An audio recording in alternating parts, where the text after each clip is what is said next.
What's up, y'all? Hey, I wanted to talk about something that I really struggle with, and I did a video a little while back on the 4 agreements, a book that I read, and one of the agreements being don't take things personally. Don't take anything personally. And that is something that I struggle with a lot. And I'm just now starting to see how that plays out in everyday life. And this is not, I know I talk about like trauma and mental health and complex PTSD and all those things, but this is a topic that I truly believe anyone can benefit from when there's understanding about what it means to take things personally and what's lying underneath the surface of that. So with all of my issues and things that I'm working on, this is one that I really feel is helping me understand myself better. And it's a really good gauge as to what's going on with me when I'm presented with something that I end up taking personally. Now, a simple example would be somebody calls me a piece of shit. I mean, no one's done that, but it's a very clear-cut example. I don't know this person. I said something or whatever, and they're like, oh, whatever, you're a piece of shit. Any healthy adult would kind of laugh at that and be like, okay. But when there's more underneath the surface, I would take it personally because of how I feel about myself. I don't think I'm a piece of shit. I think I'm a pretty amazing human being, and even though I have struggles and issues I'm working on, that's the point. I'm constantly trying to learn how to become a better human. Right? That I don't know that many people that would say, well, I don't want to do that. Well, good.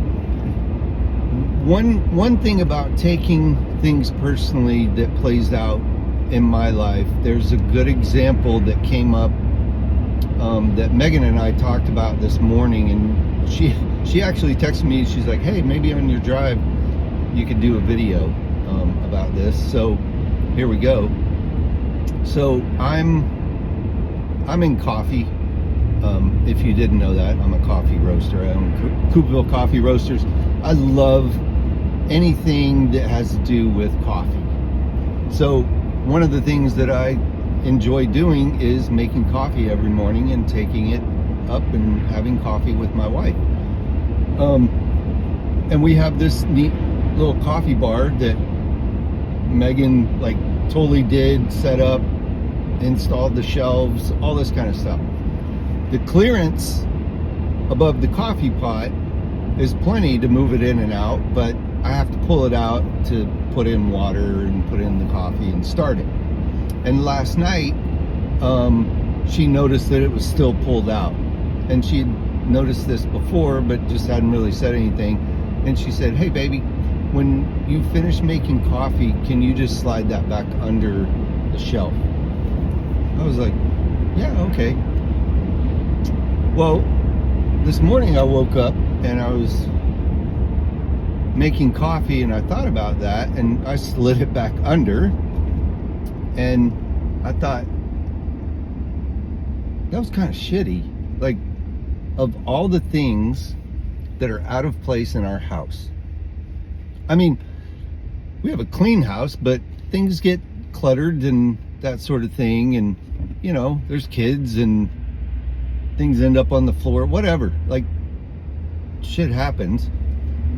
But I started to reel about that and, like, why, of all of the people in the house, she had to pick on me when I'm making coffee and bringing it to her in bed. Like, what the fuck?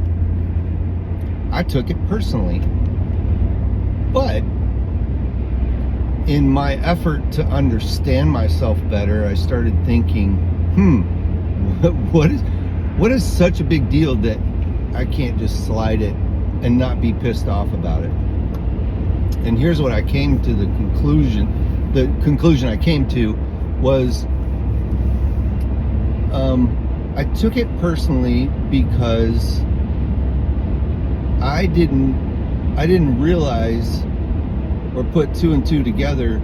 I struggle with bringing things to her that I might like get annoyed about, or something simple like picking up dishes and putting them away or something.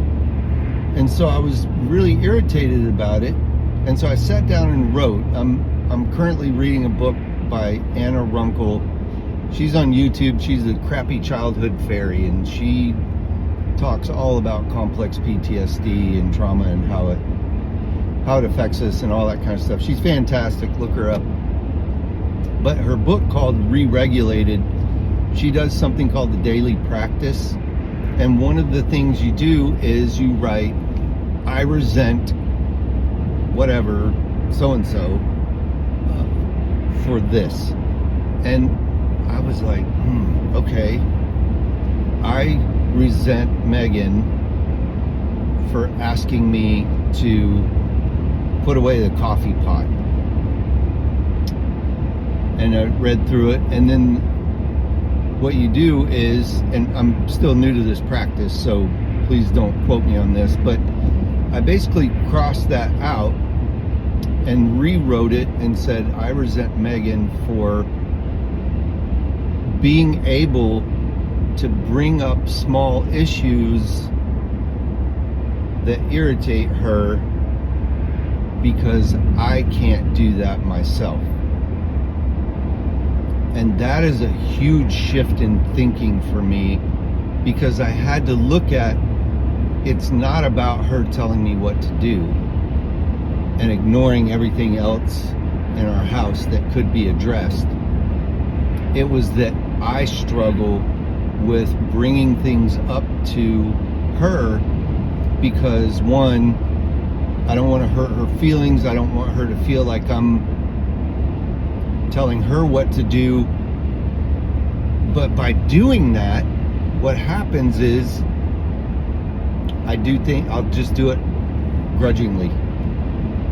Yeah, I'll slide the damn thing back, you know, if she's so wound up about that.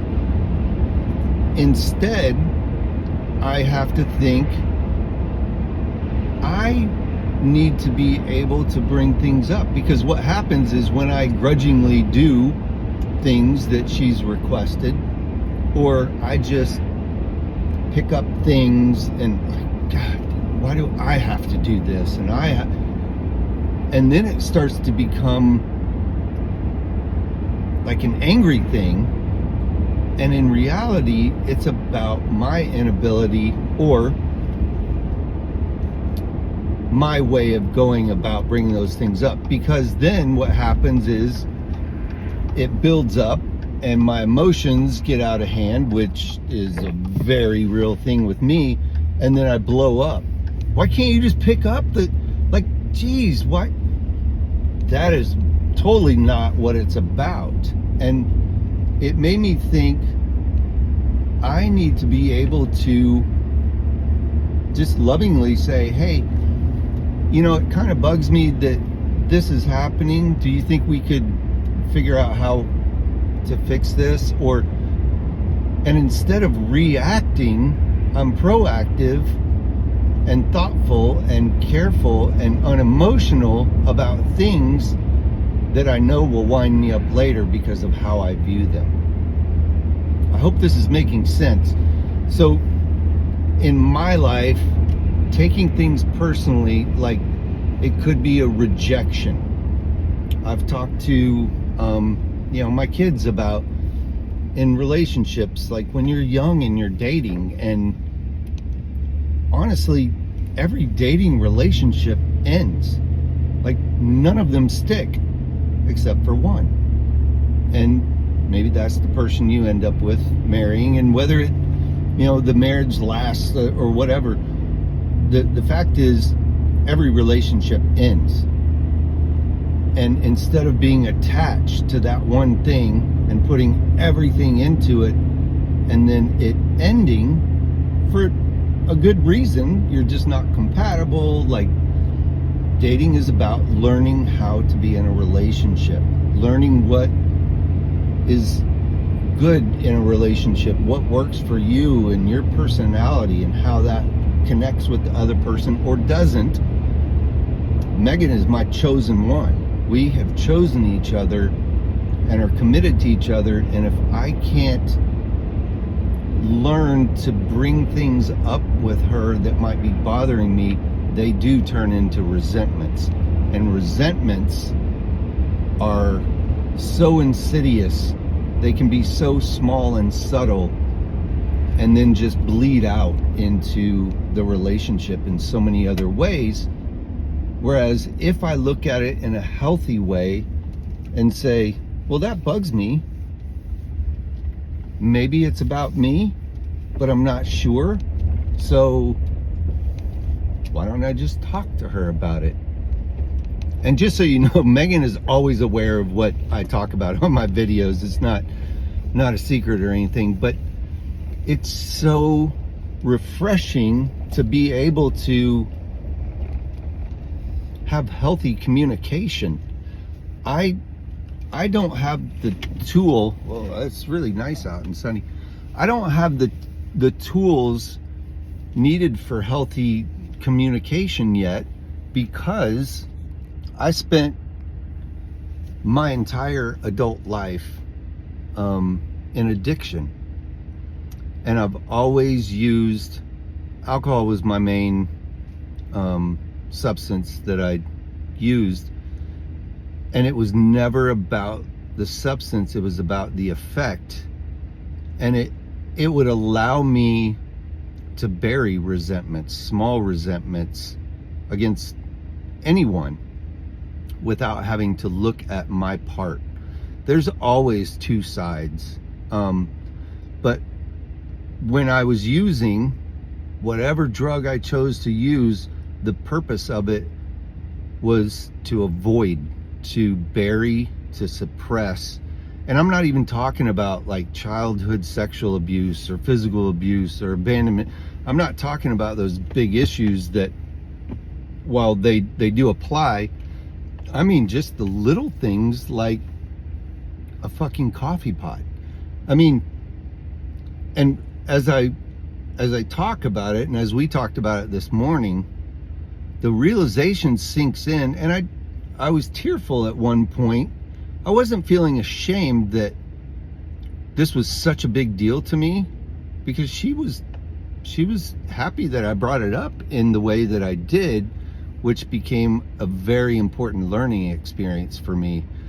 So taking things personally, whether you struggle with trauma or you struggle with addiction or whatever, there's more to it than that. When we take things personally, somebody spouts something off, they do something that is offensive.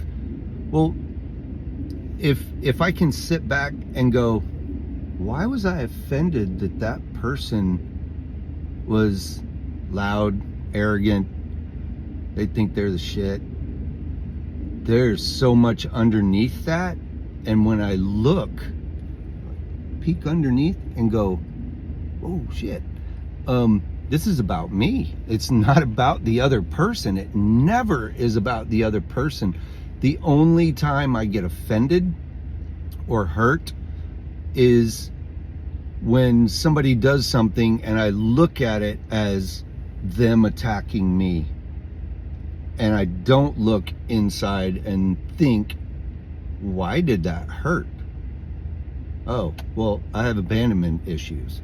Why did that hurt? Because they're arrogant, and people in my life that have hurt me had that quality.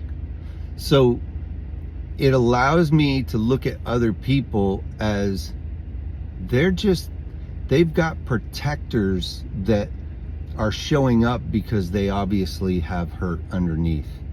We all have hurt, and we don't want to look at it, because then maybe we need to make some changes. And in a position of a person that's been abused in awful ways and have been hurt deeply, it really it changed the way I thought about things.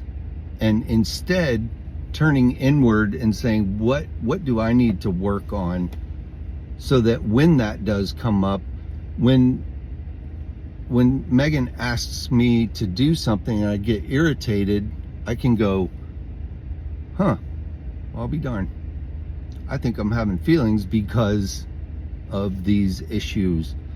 Does that make sense? So next time something happens where you're offended or take things personally, I would encourage you to look at why that is and think about your role in that.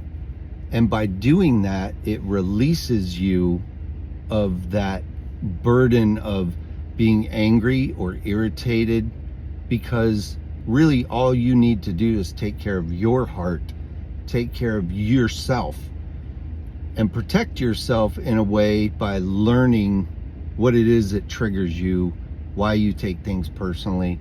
At least that's how it's playing out for me. And I'm not telling anyone what to do. Of course, I'm not a therapist or anything.